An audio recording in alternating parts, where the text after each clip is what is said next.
फिल्मी एक्सपो आज एक्सप्लेन कर रहा है। एक हॉलीवुड मूवी द नॉर्थमैन। ये कहानी आज से 100 साल पुरानी घटना पर आधारित है कि सन 895 एडी की, जहां पर एक राजा को दिखाया जाता है जो अपने साथ कई गुलामों को लेकर अपने राज्य वापस आता है। दरअसल वो एक जंग जीतकर वापस लौटा है, इसीलिए पूरी प्रजा उसका स्वागत करती है। राजा अपनी पत्नी और अपने बेटे एमलेट से मिलता है। एमलेट बहुत ज्यादा स्ट्रांग नहीं है।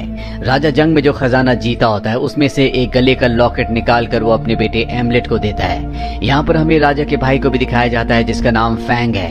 फैंग बहुत ही शक्तिशाली और बहुत ही क्रूर होता है। उसने अपने भाई का हर एक जंग में साथ दिया था और वो बहुत बहादुरी से लड़ा था, इसीलिए हर एक जंग की जीत में उसका भी कहीं न कहीं हिस्सा होता है। रात को राजा जब अपनी पत्नी के साथ कमरे में होते हैं तो वो रानी से कहते हैं कि मैं इस जंग में बहुत ज्यादा जख्मी हो चुका हूँ और अब मैंने तय कर लिया है कि मैं घोषणा करके अपने बेटे को यानी कि एमलेट को राजा घोषित कर दूंगा।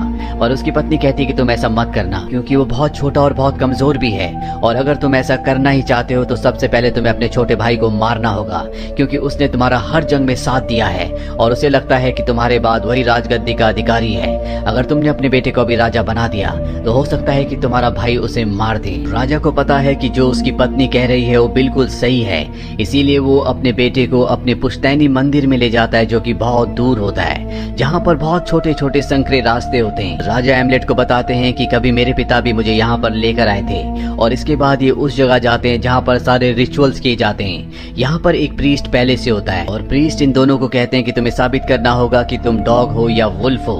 इसके बाद राजा वुल्फ की तरह बिहेव करते हैं और उनका बेटा एमलेट भी उनकी नकल करता है। राजा बहुत जोर से दहाड़ते हैं, लेकिन एमलेट का दिल और आवाज इतनी बुलंद नहीं होती, इसीलिए वो उतनी तेज से आवाज नहीं निकाल पाता। राजा जानते हैं कि एमलेट बहुत ज्यादा स्ट्रांग नहीं है, इसीलिए यहाँ पर कुछ रिचुअल्स किए जाते हैं और जब वो रिचुअल्स हो रहे होते हैं तो एमलेट को अजीब अजीब सी चीजें दिखती हैं। अब रिचुअल खत्म होने के बाद ये दोनों के दोनों बाहर आ जाते हैं और तभी राजा का भाई फैंग यहाँ पर आ जाता है जो इनके ऊपर हमला कर देता है। राजा अपने बेटे एमलेट को यहाँ से भाग जाने के लिए कहते हैं, इसीलिए एमलेट भाग जाता है और राजा को तीर लग जाता है जिसके बाद उनकी मौत हो जाती है।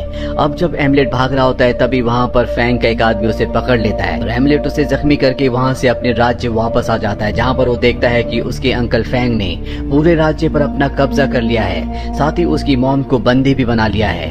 अब यहाँ पर एमलेट ने जिस सिपाही को जख्मी किया था वो फैंग के पास आता है और उसे झूठ कहता है कि एमलेट की समंदर में डूबने से मृत्यु हो चुकी है। वही एमलेट को दिखाया जाता है जो एक नाव से समंदर के रास्ते इस राज्य को छोड़कर चला जाता है। वो तय करता है कि वो अपनी मॉम को एक दिन जरूर छुड़ाएगा, साथ ही अपने पिता की मौत का बदला अपने अंकल फैंग से लेगा। इसके बाद कई साल बीत जाते हैं और हमें एमलेट को दिखाया जाता है जो कि अब बड़ा हो चुका है। अब वो पहले की तरह कमजोर नहीं है, बल्कि वो एक वॉरियर, एक योद्धा है। वो कुछ लोगों का सरदार भी है। वो छोटे मोटे कबीलों पर हमला करता है और वहाँ के लोगों को अपना गुलाम बना लेता है, जिन्हें बाद में वो बेच देता है। अब एमलेट अपने साथियों के साथ एक कबीले पर हमला करके वहाँ के कई लोगों को बंदी बना लेता है। यहाँ पर उसकी मुलाकात एक औरत से भी होती है जिसके अंदर जादुई शक्तियाँ हैं, जिसकी दोनों आंखें फूटी हुई है। वो एमलेट को पहचान लेती है और उसे बताती है कि तुम्हारे अंकल के बेटे यानी कि फैंग के बेटे ने मेरी दोनों आंखें फोड़ दी। साथ ही वो एमलेट को उसके भविष्य और उसके पास्ट के बारे में बहुत सारी बातें बताती है। और अब एमलेट को पता चलता है कि इस कबीले में जिन लोगों को उन्होंने गुलाम बनाया है उनमें से कुछ गुलामों को उसके अंकल फैंग को भी बेचा जाना है। इसीलिए एमलेट चुपके से उस गुलामों वाली बोट में बैठ जाता है जिसमें एक लड़की भी होती है जिसका नाम ओगा होता है। और अब ये जब समंदर के रास्ते आगे बढ़ रहे होते हैं तभी तूफान आ जाता है। ओगा नीचे गिरने वाली होती है लेकिन एमलेट उससे बचा लेता है। अब किसी तरह से पानी से आगे होते हुए एक आइलैंड तक पहुंचते हैं। ये वो आइलैंड है जिस पर फैंग का कब्जा है। राजा बनने के बाद फैंग इस आइलैंड में आकर शिफ्ट हो गया था और अब इन सब गुलामों को पकड़कर फैंग के पास ले जाया जाता है, जिसके लिए लंबा सफर तय करते हैं। रास्ते में ओल्गा एमलेट से कहती है कि मुझे पता है कि तुम गुलाम नहीं हो, तुम यहाँ पर किसी खास मकसद से आए हो। और यहाँ पर एमलेट ओल्गा को सारा सच बता देता है कि वो कौन है और यहाँ पर वो अपने पिता की मौत का बदला अपने अंकल फैंग से लेने के लिए आया है जो कि अब यहाँ के राजा बन चुके हैं। अब इन सबको फैंग के सामने पेश किया जाता है और जब एमलेट फैंग को देखता है तो उसका दिल गुस्से और दर्द से भर उठता है। फैंग जब एमलेट को देखता है तो वो उसे नहीं पहचानता क्योंकि वो अब बहुत बड़ा हो चुका है। साथ ही उसे ये बताया गया था कि एमलेट मारा जा चुका है। एमलेट को जब फैंग देखता है तो उसके पास आता है क्योंकि उसे उसी तरह के हट्टे कट्टे नौजवानों की जरूरत होती है ताकि वो उनसे बड़ा और भारी काम करवा सके।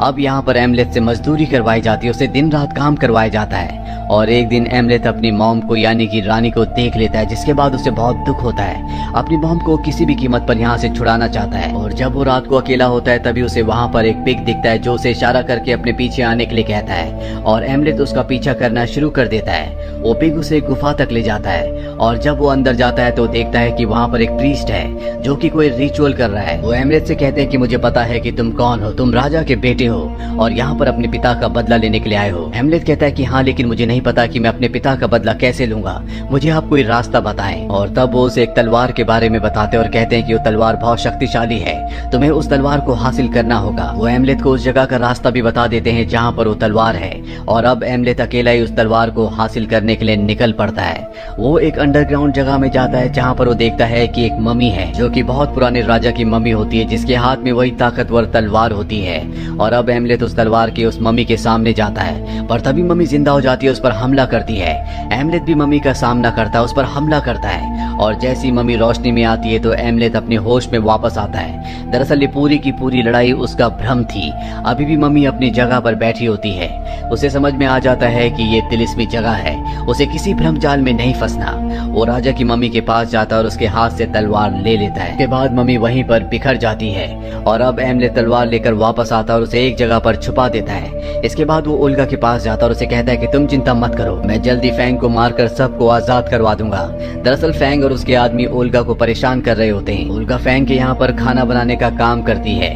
अगली सुबह दिखाया जाता है कि एमलेथ को और बहुत सारे लोगों को यहाँ से कहीं दूर ले जाया जा रहा होता है। दरअसल यहाँ पर एक बहुत ही खतरनाक गेम होती है और उस गेम में अब इन सबको पार्टिसिपेट करना है। ये गेम इतनी खतरनाक होती है कि इसमें किसी की भी जान जा सकती है। और अब एमलेथ और दूसरी टीम जब आपस में गेम खेल रहे होते हैं तो एक पल ऐसा आता है जब एमलेथ की टीम हार रही होती है, जो देखकर फैंग के बेटे को बिल्कुल अच्छा नहीं लगता और वो गेम के बीच में आ जाता है। और एक पल ऐसा आता है जब दूसरी टीम का खिलाड़ी फैंग के बेटे को मारने वाला होता है। दूर से फैंग और उसकी पत्नी देखकर बुरी तरह से डर जाती है, पर इससे पहले कि वो फैंग के बेटे को मारता एमलेथ आकर उसे बचा लेता है और साथ ही गेम भी जीत जाते हैं, जिससे एमलेथ और बाकी सभी बहुत खुश होते हैं। अब क्योंकि एमलेथ की वजह से फैंग के बेटे की जान बची थी, इसीलिए रात को उसे ओल्गा के साथ टाइम स्पेंड करने का मौका दिया जाता है, क्योंकि सबको पता होता है कि ये दोनों एक दूसरे से प्यार करते हैं। पर अगली सुबह फैंग के लिए बहुत बुरी होती है, क्योंकि उसके कई लोगों को किसी ने मार दिया होता है। फैंग को लगता है कि ये गुलामों का काम है, लेकिन तभी वहाँ पर एक भविष्यकर्ता आता है जो भविष्य बता सकता है उन बातों को भी जो घट चुकी है। और वो फैंग को बताता है कि ये किसी गुलाम ने नहीं किया, बल्कि ये किसी आत्मा का काम है और अगर तुम चाहते हो कि वो आत्मा आगे से ऐसा ना करे तो तुम्हें किसी न किसी की आहुति देनी होगी। हालांकि फैंग ऐसा करता भी है, लेकिन जिस आदमी की वो आहुति देना चाहता था वो देखता है कि अगली सुबह वहाँ पर उसी का अपना आदमी होता है, जिसे देखकर वो पूरी तरह से परेशान हो जाता है। रात को अपने सिपाहियों से कहता है कि तुम्हें चारों तरफ नजर रखनी होगी। अब रात को जब उसके लोग पहरा दे रहे होते, नजर रख रहे होते हैं, तो वो अपने आप को खुद ही मारना शुरू कर देते हैं। किसी को कुछ समझ नहीं आता कि यहाँ पर क्या हो रहा है। इस बात का फायदा उठाकर एमलेथ उस कमरे में जाता है जहाँ पर उसकी मॉम होती है। वो अपनी मॉम को कहता है कि मैं तुम्हारा बेटा हूँ, मैं यहाँ पर अपने पिता की मौत का बदला लेने के लिए आया हूँ। कल मैं फैंग को मार दूंगा और आपको यहाँ से हमेशा के लिए आजाद करवा कर ले जाऊंगा। उसकी मॉम कहती है कि तुम्हारे पिता मुझे अपना गुलाम समझते थे, उनकी नजरों में मेरी कोई भी अहमियत नहीं थी, वो सिर्फ पैसे को और अपनी रियासत को बढ़ाने में वक्त दिया करते थे। इसीलिए मैंने फैंग को अपने कब्जे में किया और तुम्हारे पिता को मरवा दिया, ताकि मैं आजादी से खुलकर जी सकूं और सबको कंट्रोल कर सकूं। और अब जब तुम फैंग को मारने वाले हो तो तुम उसे मार सकते हो, इसके बाद मैं तुम्हारी रानी बन जाऊंगी और हम इस पूरी प्रजा पर राज करेंगे। ये सुनकर एमलेथ के पैरों के तले जमीन खिसक जाती है, क्योंकि उसने कभी सोचा भी नहीं था कि उसकी मॉम इस तरह से सोच सकती है। और अब वो फैंग के बेटे को मारकर उसका दिल निकालकर सीधा ओल्गा के पास जाता और कहता है कि अब हमें यहाँ से जाना होगा, हमारे लिए अब इस जगह पर कुछ भी नहीं है। ओल्गा उसे कहती है कि तुम्हें अपने पिता की मौत का बदला लेना होगा, जिस काम के लिए तुम यहाँ तक आए हो उस काम को पूरा करना होगा। अगली सुबह फैंग को दिखाया जाता है जो अपने बेटे की मौत से पूरी तरह से बौखला जाता है और उसे अब पूरा का पूरा शक एमलेथ के ऊपर है, इसीलिए वो ओल्गा को पकड़ लेता और इससे पहले कि वो ओल्गा को मारता फैंग उसके सामने आ जाता है और कहता है कि मैंने तुम्हारे बेटे को मारा था, उसका दिल अब भी मेरे पास है। इसके बाद फैंग के आदमी उसके ऊपर हमला कर देते हैं, लेकिन एमलेथ बहुत ज्यादा ताकतवर होता है, वो एक एक करके सभी को मार देता है। ओल्गा को यहाँ से भागने का मौका मिल जाता है, इसीलिए वो यहाँ से भाग जाती है। फैंग की सेना की तादाद बहुत ज्यादा है, इसीलिए वो एमलेथ को बंदी बना लेते हैं, जिसके बाद एमलेथ को बहुत बुरी तरह से मारा जाता है। हालांकि फैंग उसे मारना चाहता है, लेकिन सबसे पहले वो अपने बेटे के फ्यूनरल पर जाता है और फैंग की एब्सेंस में एमलेथ के पास बहुत सारे कौवे आते हैं। दरअसल ये उसके पिता की आत्मा है जो उसे आजाद करवा देते हैं और जब फैंग वापस आता है तो वो देखता है कि एमलेथ उस जगह पर नहीं है। वो अपनी सेना से कहता है कि एमलेथ को पकड़कर वापस लेके आओ। वहीं एमलेथ को दिखाया जाता है जो ओल्गा के पास पहुंच चुका होता है। ये दोनों के दोनों इस जगह से बहुत दूर हैं। अब इन दोनों ने शादी भी कर ली है। ओल्गा एमलेथ से कहती है कि हम दोनों यहाँ से बहुत दूर चले जाएंगे, जहाँ पर हम अपनी एक नई दुनिया बनाएंगे, हम जिंदगी को दोबारा शुरू करेंगे। एमलेथ भी उसकी बात मान जाता है, जिसके बाद एक नाव से अपना सफर तय करते हैं। रास्ते में एमलेथ को पता चलता है कि ओल्गा प्रेग्नेंट है, यानी कि वो उसके बच्चे की माँ बनने वाली है। और जब उसे बात पता चलती है तो वो कहता है कि अब मैं यहाँ से नहीं जा सकता, क्योंकि अगर मैंने फैंग को नहीं मारा तो कल जब हमारा बच्चा पैदा हो जाएगा तो वो अपने बेटे की मौत का बदला लेने के लिए मेरे बच्चे को जरूर मारेगा। इसीलिए मुझे फैंग को खत्म करना होगा। वो बोट वाले को एक अंगूठी देता है और कहता है कि मेरी पत्नी को उसके रिश्तेदारों के घर तक पहुंचा देना।